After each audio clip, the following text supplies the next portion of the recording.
be about to make some new history in this room. Apparently, they think it's a brave new world, and they want to set a dangerous new precedent. For the very first time, Senate Democrats are seeking to table, maybe even dismiss, an impeachment of a sitting cabinet official without even holding a trial. They are summoning spirits they won't be able to control. Please, my colleagues, don't do it. I fear, though, that Senate Democrats are going to try to take the articles of impeachment that our colleagues in the United States House of Representatives thoughtfully crafted and passed with a majority vote and toss them into the trash without hearing from either side. They don't want to let the House impeachment managers make their case. They don't want to let Secretary Mayorkas make his case. They just want to ignore the House's evidence, summarily sweep it under the rug and move on, and that is wrong. The Senate has never in its history tabled an impeachment. Never. In the more than 200 years that this body has existed, the House of Representatives has impeached an official 21 times. And we have never once tabled the impeachment, not once. Now, Senator Schumer may also try to dismiss these charges instead of tabling them. But that's never been done before either.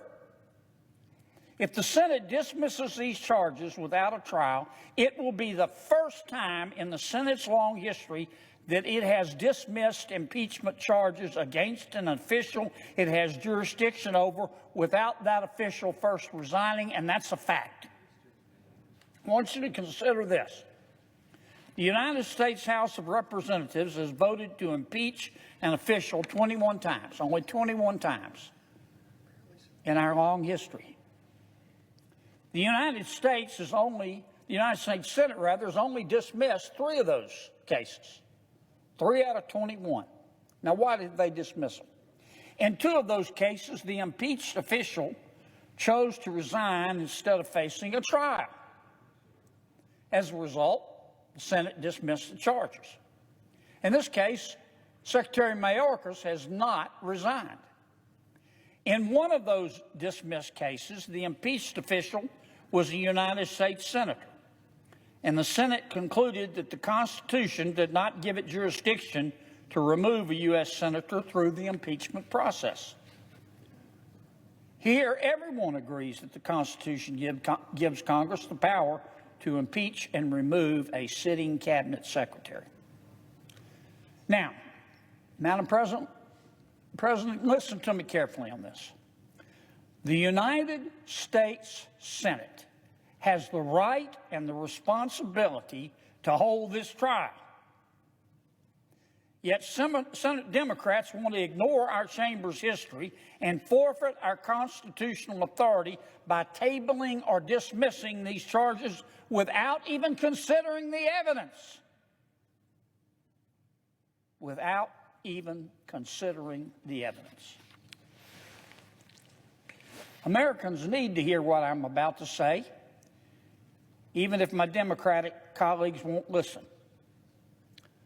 Let me say it again. A majority of the duly elected members of the United States House of Representatives, who represent all of the communities across America, spent months investigating the allegations against Secretary Mayorkas. They spent months drafting the articles of impeachment.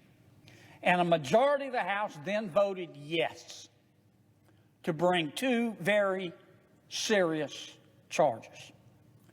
The Senate Democrats are now treating those charges, those articles of impeachment, like spam that landed in their inbox.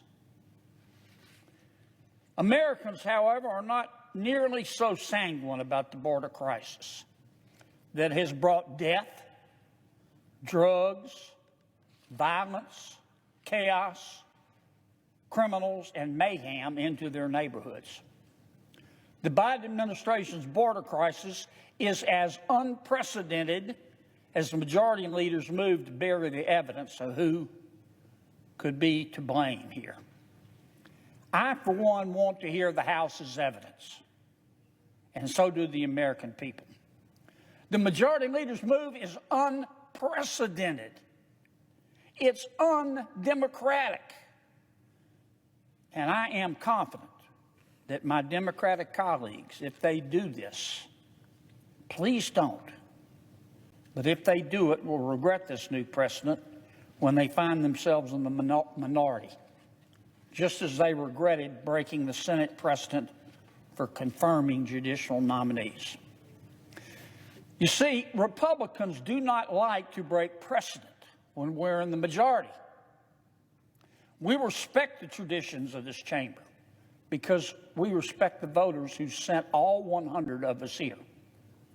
If my Democratic colleagues set a new precedent that tramples the rights of the minority party and silences the voices of the Americans who elected them, if they do that, Senate Democrats will have to own that decision and bear its consequences. Now, Madam President, I've listened to the loon wing of the Democratic Party spend the better part of the past decade making passionate speeches about how important it is to protect democracy, to uphold the rule of law. And they're right. President Biden even ran his campaign on the idea of restoring our norms, as he called them, and defending democracy. Apparently, though, the rules of the loon wing were of the for thee and not for me variety. Whenever protecting democracy and upholding the rule of law becomes politically challenging, the loon wing has been happy to ignore the rule of law and the will of the people. Isn't that special? Their political expedience is in full view today. But it's not the first time that their cynicism has reared its ugly Democratic head. I'm sure, Madam President, you will remember, I'll give you just two examples. The loon wing spent several years promoting a conspiracy that the Trump campaign was an arm of the Kremlin, despite no objective evidence to tie President Trump to Russia. Democrats and several members of the national security community rushed to dismiss any information found on Mr. Hunter Biden's laptop as, quote, Russian misinformation, despite not having any objective evidence, we now know, to make that claim. And those are just two of many examples that I could give. Secretary Mayorkas' impeachment may be the best example of this hypocrisy to date. The same Senate Democrats who have shouted for years about defending democracy and upholding the rule of law seem ready to disregard serious impeachment charges without so much as a second glance. These senators, if they do that, won't just be silencing the House of Representatives, Madam President. They'll be silencing the American people who want their borders security back. You can pick any poll, any one you want, and you'll find President Biden's approval rating on the issue of immigration and border security is on a journey to the center of the earth. A recent Associated Press poll, for example, found that more than two-thirds of Americans, 69% of Americans, disapprove of how the Biden administration is handling border security. I can't imagine that these same Americans would approve of Democrats' refusal to even hear the evidence that Americans see play out in their communities every day. This poll is only surprising if you peaked in high school.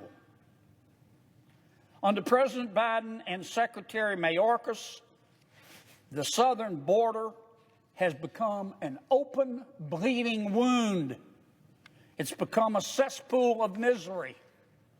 Drug trafficking, human trafficking, sexual abuse of women, sexual abuse of children, drowning, dehydration, widespread illnesses, death, all have become commonplace. In total, Border Patrol has encountered illegal immigrants at the southern border more than 9 million times since President Biden took office. That's 4 Nebraskas. The Biden administration has failed to remove 99% of foreign nationals that it has released into this country. The backlog of immigrant court cases has doubled under the Biden administration's watch. These foreign nationals have overwhelmed American cities. Instead of investing in American citizens, cities throughout the country, they're raising taxes. They're cutting programs to fund prepaid debit cards for migrants. American children have to stay home from school because Democratic officials turn their classrooms into housing units. Democratic leaders in New York City, Chicago, Denver, Houston, Los Angeles have begged the Biden administration to do something to curb the flow of unvetted people into their cities. Of course, it's not just people flowing illegally over that border, Madam President.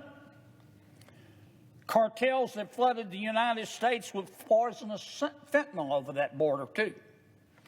Customs and Border Protection seized nearly 53 pounds of fentanyl from 2021 to 2023. Not 53,000 grams, 53,000 pounds. That's enough to kill the entire population of our planet. This poison actually did kill more than 70,000 Americans in 2022. It's now the leading cause of death among Americans 18 to 40. The Biden administration's border policies bring Americans nothing but suffering. If you hate America, however, the Biden border strategy has been a blessing. Cartel smuggling operations saw revenues increase from $500 million in 2012 to $12 billion. That's B, as in billion, in 2022. The policies that President Biden and Secretary Mayorkas have implemented are directly responsible for this disaster at our southern border. At every turn, the Biden administration has ignored the laws of this land and this Congress and the will of the American people to facilitate their own broken border security policies. Now, the House has detailed several examples in their articles of impeachment, and we ought to hear their evidence. To start, the law requires that all foreign nationals who are not clearly admissible must be, quote, retained for a removal proceeding. Instead, Secretary Mayorkas established a catch and release. Catch, release, repeat. A catch and release scheme that incentivized illegal immigrants to flood our country. The law also requires that law enforcement take an illegal immigrant who commits a crime or has ties to terrorism or both into federal custody. That's the law. Yet Secretary Mayorkas told his department not to follow that law regarding the, quote, mandatory arrest and detention, close quote, of criminal aliens. Our law also says that law enforcement must detain illegal immigrants. Instead, Secretary Mayorkas has paroled them wholesale by the thousands into our country, where they could catch a bus or a plane to any unsuspecting community they desired. And not only that, Secretary Mayorkas even gave them the money to do it. Secretary Mayorkas killed the Remain in Mexico program. He quashed contracts to build a border wall. He ended the safe third country agreements that allowed America to work with other countries to find protection for migrants in need. By tabling or dismissing the articles of impeachment without so much as a trial, my Senate Democratic colleagues will be endorsing the Biden administration's lawless approach to the southern border. They will be setting a precedent that the next administration can ignore the laws of Congress and the will of the American people, too. Impeachment matters, Madam President. It's an important check we have on the executive branch, and we have an obligation to take it seriously. We have an obligation to give any charges brought the full trial they deserve. I'm going to have a resolution, if I'm allowed to present it, Madam President, that'll give the procedures we need to conduct this trial fairly and efficiently. And I will be bringing that at the appropriate time. It will be efficient, it'll be fair, it'll be honest, it won't uproot the long-standing precedent we have given to articles of impeachment in the past. If the majority leader and my Democratic colleagues table or dismiss these charges and destroy Senate precedent that we've established to conduct full and fair impeachment trials, they will regret it. They will regret it. Senate Democrats, if they do that, will show the world that their proclamations about rule of law and protecting democracy are just tools of their own political experience and arrogance. Senate Democrats will let the American people know that they endorse the lawlessness and the misery the Biden administration's broken border has brought to this country. I don't think Americans' future should be beholden to the politics of the moment, and that's why I want the Senate to do its job and hear this evidence. Madam President, I yield the floor.